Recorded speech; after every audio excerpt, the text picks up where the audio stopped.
Olá, seja bem-vindo a mais uma dose de história. Hoje voltamos ao início, bem ao início do cristianismo, para conhecer melhor quem foram os judaizantes, quais as suas ideias, que problemas causaram para a igreja nascente.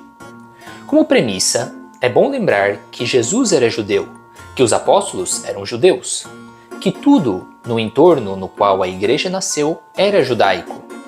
Nada mais comum e até lógico que os primeiros cristãos convivessem com uma certa dúvida de se eles continuariam sendo judeus, mesmo seguindo a Cristo, e portanto submissos ainda às leis e aos rituais judaicos. Além disso, um desprezo imediato e total pelas leis judaicas teria provocado um escândalo entre aqueles judeus observantes que estavam se convertendo ou viriam a se converter. Isso dificultaria muito a pregação dos apóstolos entre os judeus. Sobre as seitas judaizantes que pululavam por aqueles tempos, temos poucas informações, mas no Novo Testamento há acontecimentos que mostram o quanto eram fortes e influentes e poderiam ter inclinado o nascente cristianismo, se não fosse a forte resistência feita pelos apóstolos, principalmente por São Paulo. O primeiro desses episódios se dá depois da visita de São Pedro ao centurião romano Cornélio, que após receber uma visão de um anjo, manda seus servos buscarem Pedro. Já no interior de Pedro, Deus parece querer mostrar que a sua mensagem se destina a todos. Portanto, certas prescrições externas da lei judaica já não têm peso. Antes mesmo dos homens de Cornélio chegarem, Pedro tem uma experiência mística, na qual lhe é estendido um pano, e do alto deste pano descem toda espécie de animais. A voz de Deus, então, lhe diz que coma os animais sem medo, já que Pedro se negava a tocá-los, por serem impuros, segundo a lei judaica. Pois nada do que Deus purificou é impuro. Pedro parece não ter entendido a mensagem de Deus, até que é conduzido à casa de Cornélio, e este lhe conta como toda a sua família está ali para escutar o que Pedro lhes tem a ensinar. E é aí quando a ficha de Pedro cai. Agora me dou conta de que Deus não tem preferência de pessoas, mas acolhe quem o teme e pratica a justiça, seja de qualquer nação. E então, Pedro batiza Cornélio e toda a sua família. Após esse batismo, aparecem os nossos amigos judaizantes, que se escandalizam por Pedro ter ido comer com incircuncisos pagãos. Mas, como o caso tinha motivos sobrenaturais, Pedro conseguiu, naquela ocasião, acalmar a situação com certa tranquilidade. Outro fato, no qual vemos a forte mão dos judaizantes, foi este. Após a perseguição e o martírio de Santo Estevão, alguns cristãos procedentes de Chipre e de Cirene se dirigiam a Antioquia e ali pregavam não só aos judeus, mas também aos pagãos. Com a chegada de Paulo a Antioquia, o número de conversos pagãos aumentou muito e ali se tornou uma igreja florescente. A situação de convivência entre judeus e pagãos em Antioquia gerou uma discussão que levou Paulo e Barnabé a Jerusalém para consultar com os apóstolos, principalmente Tiago e Pedro, sobre o status, por assim dizer, que os cristãos vindos do paganismo teriam dentro da igreja.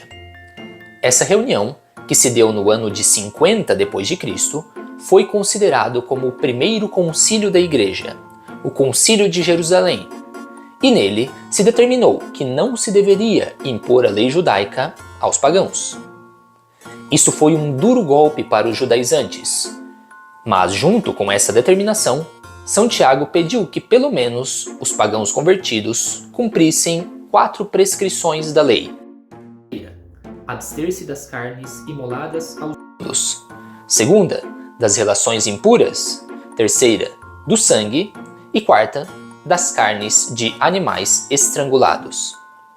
Essas imposições propostas por Tiago e também a sua fidelidade durante toda a sua vida à observância da lei faz com que alguns até hoje o interpretem como um judaizante.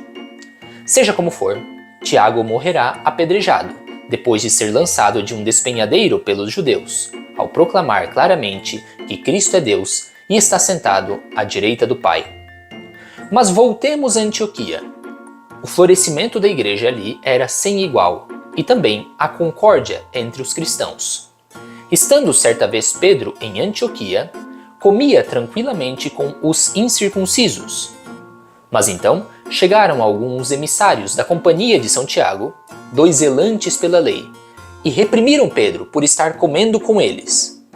Este, por sua vez, preferiu não comer mais com os pagãos, o que, notado por São Paulo, com sangue nos olhos, repreendeu publicamente a Pedro, pois a sua atitude ia contra aquilo que ele mesmo tinha afirmado no Concílio de Jerusalém, e causava uma confusão entre os gentios que se sentiriam, dessa forma, inferiores aos judeus cristãos. Pedro parece ter aceitado bem a repreensão de Paulo. Então, não podendo mais causar em Antioquia devido à forte presença de São Paulo, odiado pelos judaizantes, parece que estes percorreram outras igrejas, como a Igreja dos Gálatas e dos Coríntios, nas quais principalmente difamavam o apóstolo Paulo, que se defendia através de suas cartas. Cartas que Paulo também escrevia, alertando outras igrejas, caso os judaizantes chegassem por ali também. É difícil, realmente difícil, identificar os judaizantes, porque nem todos pensavam de maneira igual. A grandes rasgos, costumam ser divididos em 3 grupos. Primeiro, os nazarenos, que eram cristãos que cumpriam a lei, mas não a impunham aos outros. Segundo, os ebionitas, que eram uma espécie de essênios, de quem falaremos em algum vídeo futuro. Essênios cristianizados, ou cristãos essenizados. Eles eram cumpridores da lei, mas não de toda a lei, pois desprezavam aquela parte da lei que, segundo eles, tinha sido inspirada pelo espírito do mal. Para eles, Cristo não era Deus, mas o profeta do Espírito do Bem, e teria recebido a presença do Verbo somente no batismo. Existiam então, desde Adão, 2 tipos de profetas: os profetas do Espírito do Bem, como Adão, Abel, Jesus, e os profetas do Espírito do Mal, como Caim, João Batista e, claro, São Paulo. E o terceiro grupo de judaizantes era uma seita de ebionitas com tendências gnósticas, fundadas por um tal de Euxai, após ter tido uma visão de um anjo gigantesco de 96 milhas, que, segundo ele, era o Filho de Deus. O que sabemos da sua doutrina é que era necessário cumprir a lei e circuncidar-se. E segundo ele, Jesus era um simples profeta com influências gnósticas, de numerologia, astrologia e dualismo. Enfim, a história dos judaizantes termina com o trágico acontecimento da destruição do Templo de Jerusalém no ano 70 d.C. Mas sobre este fato histórico falaremos extensamente em uma futura dose de história.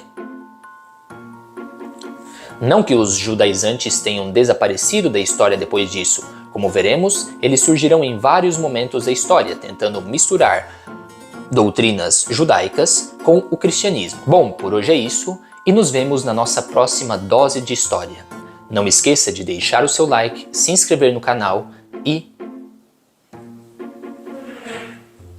Bom, por hoje é isso. Nos vemos na nossa próxima dose de história. Não se esqueça de se inscrever no canal, deixar o seu like e compartilhar esse vídeo. Até a próxima!